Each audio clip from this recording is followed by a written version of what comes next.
Oggi nella rubrica di Veneto Globe Dialogando con ospitiamo Anna Stefani di Perarolo di Cadore.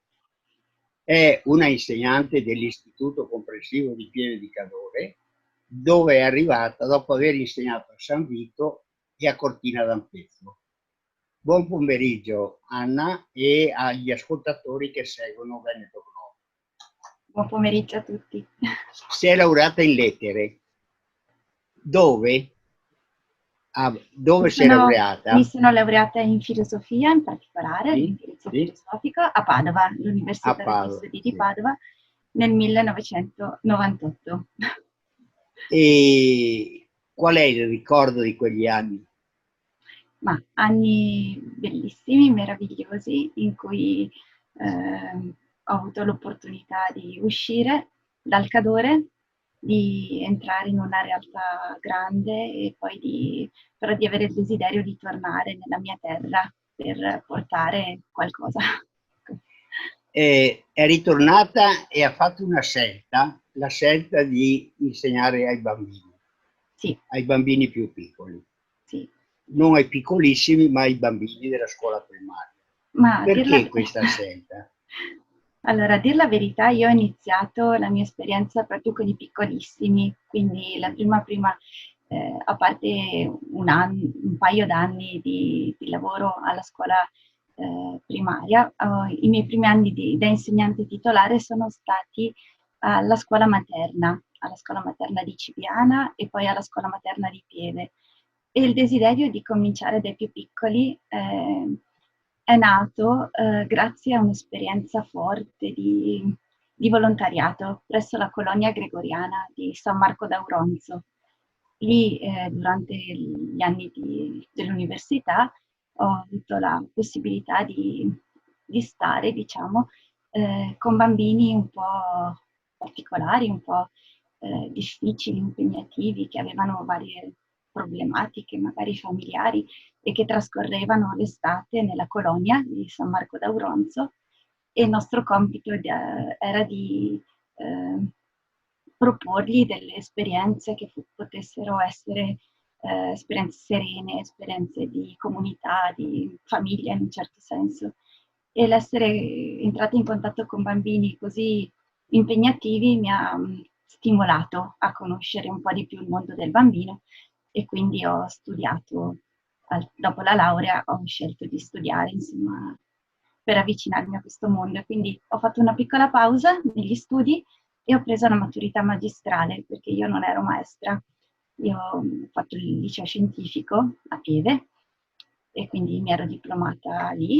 E invece per poter insegnare alla primaria bisognava avere il titolo di maestra, per cui ho messo in pausa l'università, ho studiato, ho preso il diploma da privatista e così mi sono aperta la possibilità di partecipare ai concorsi. Ecco. Deve essere stata un'esperienza eccezionale perché a sentire i commenti dei suoi ex scolari hanno ancora di lei un ricordo fantastico, un ricordo che comporta una grande nostalgia di quegli anni passati con lei. Ah, sono felice di queste parole, mi emozionano perché anch'io ricordo veramente di maniera emozionante i bambini che ho avuto così il privilegio di poter seguire, perché sì, insegnare ai bambini vuol dire accompagnarli, mettersi a fianco e condividere un pezzo di vita con loro. I bambini ti raccontano tutto, i bambini si aprono, e quindi essere maestra è veramente per me il lavoro più bello del mondo, perché puoi entrare nelle vite, stare con delicatezza appunto vicino a loro e aiutarli magari a fare dei progressi, che insomma questo è il nostro compito.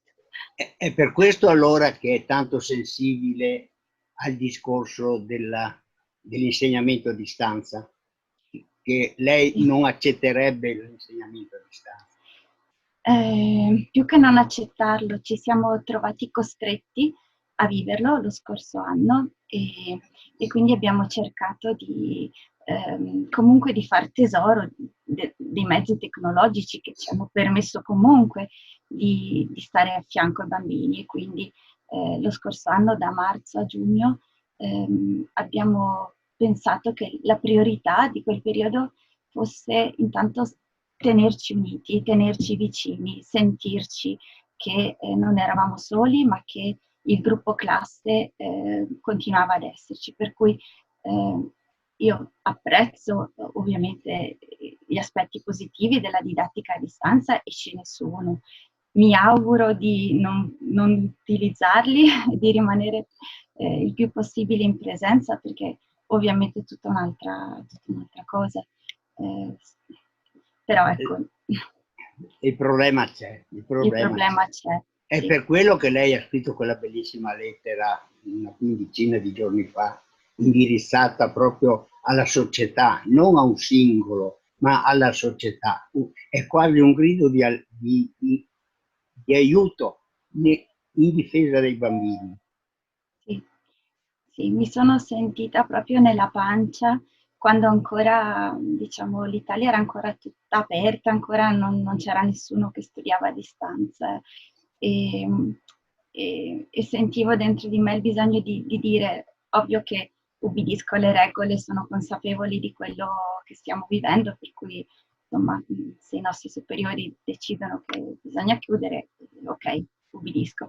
Però se è possibile cerchiamo di praticare tutte le strade per tenere aperte le scuole, per fare lezione davvero dal vivo con loro, non solo con i piccoli, anche con i grandi, perché hanno necessità di stare insieme, di condividere l'apprendimento, proprio di costruirlo insieme in maniera autentica e emozionante, anche perché stare dietro allo schermo è ovviamente tutta un'altra cosa. E questo per me vale per tutti, dai più piccoli, per i quali è difficile, difficilissimo, ma anche per gli adolescenti. Anche loro necessitano. Ha visto o avrà sentito di questi giorni che ci sono delle classi, delle superiori che studiano all'aperto, pur in didattica a distanza, però si raggruppano, le classi si raggruppano e ci sono degli insegnanti che li seguono. Cosa ne Sì. pensa? Penso che sia così un'ottima idea, nel senso che è una forma di protesta, tra virgolette, per richiamare l'attenzione, per dire ne abbiamo bisogno di vederci, abbiamo bisogno di guardarci negli occhi, abbiamo bisogno anche noi grandi, appunto, di mantenere un po' di vita, perché se ci pensiamo abbiamo rinchiuso gli adolescenti dentro le case, e noi adulti resistiamo, nel senso che abbiamo già una rete forte di esperienze, forse, che ci permette di essere più resilienti, ma loro che hanno proprio bisogno come l'aria, insomma, di avere vicino i loro amici, loro hanno proprio necessità di stare insieme, quindi apprezzo queste forme, tra virgolette, di protesta, che ci dovrebbero veramente far pensare di trovare tutte le strade possibili per farli tornare insieme. Cosa suggerirebbe lei se potesse decidere? Io sarei disponibile anche ad andare a scuola in qualsiasi orario, cioè se il problema è non farli incontrare tutti al mattino, io sarei veramente per organizzare turni in presenza, in modo che tutti potessero, anche non tutta la giornata, anche solo 3 ore, no? Una forma mista magari, qualche ora a scuola e qualche ora a casa. Se il problema sono i trasporti, quindi il concentrare i ragazzi nei mezzi di trasporto, troviamo però forse quella forma mista che è stata utilizzata all'inizio non era così male, cioè, ad esempio alla scuola superiore di mio figlio di Belluno aveva proposto una giornata in classe, 3 a casa, poi di nuovo un'altra in classe, a rotazione. Era un modo per i ragazzi di continuare a vedersi, a tenere i rapporti, sia tra loro sia con gli insegnanti. Cioè, Ma sembra quasi però che i grandi non li capiscano. forse, non lo so, io cioè non sono nessuno, voglio dire, per dire stanno sbagliando, non stanno facendo bene. Io ripeto, chi sta decidendo ha un compito ingrato perché è difficile, per cui io ubbidisco e rispetto tutte le decisioni che vengono prese per noi, però veramente vorrei che mettessero sul piatto della bilancia anche il benessere dei nostri ragazzi. Anche il Lo benessere. psicofisico praticamente. Sì, sì, sì, Ecco. sì. Allora lasciamo perdere le cose, diciamo così, critiche e andiamo sulle cose belle. Lei con le sue colleghe l'anno scorso ha fatto una ricerca sull'uomo più vecchio delle Dolomiti, sullo scheletro di Mondeval. Mondeval, sì. Com'è nata questa iniziativa? Ma questa iniziativa è nata all'interno di un progetto che portiamo avanti fin dalla prima elementare, si chiama Conoscere per restare, che ha lo scopo di far conoscere appunto le meraviglie sia naturalistiche, storiche, geografiche del nostro territorio, con l'obiettivo di far innamorare un po' i nostri bambini del luogo in cui viviamo, per dargli quelle famose radici per tornare e ali per volare, no? E poi ritornare appunto nel territorio. E abbiamo organizzato un'uscita, era fine settembre, siamo stati per 2 giorni in montagna, siamo saliti a Malgafedera, abbiamo dormito a Rifugio Palmieri, ascoltato il bramito dei cervi la sera, risvegliati al mattino, saliti alla sepoltura dell'uomo di Mondeval, accompagnati dalle nostre guide esperte. Poi siamo scesi al Museo di Selva, anche lì fatta una meravigliosa esperienza e poi i genitori sono venuti a prenderci, abbiamo fatto festa, siamo tornati a casa, un'esperienza indimenticabile. Ma anche per i ragazzi però. Sì, i ragazzi la nominano sempre, proprio perché poi, vabbè, a parte il vivere l'esperienza che già è stato magico, ma poi l'aver lavorato su questa esperienza per scriverne poi un libro, una pubblicazione, un libro a tante mani perché erano i bambini di terza di Pieve insieme alla terza di Valle di Cadore e quindi le insegnanti di tutte le discipline, quindi un progetto interdisciplinare e poi sì, avendo usato tantissimi canali, anche ci sono anche degli inserti, dei codici QR, ad esempio, che inquadrati col telefono fanno sentire i suoni degli animali, oppure si aprono dei link, oppure sono stati creati dei giochi, molto interattivo. Grazie a questi inserti, diciamo, digitali abbiamo partecipato poi ad un premio, un concorso Scuola Digitale e l'anno scorso è arrivato anche questo premio di 1.000 euro per questo lavoro, insomma è stata proprio una bella soddisfazione. Certamente, anche perché l'hanno consegnato con molta ufficialità.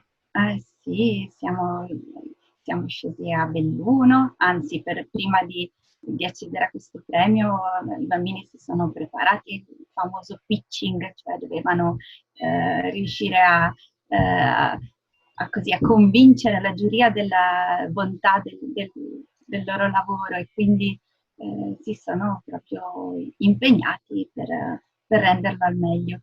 E poi siamo usciti a Belluno, poi abbiamo partecipato anche a una fase regionale e ovviamente vabbè, lì non abbiamo vinto, però è stato emozionante anche fine anno partecipare a questa fase online, dato che ormai eravamo in lockdown, quindi si è dovuto fare tutto a distanza. Sarebbe una esperienza da ripetere? Sì, assolutamente.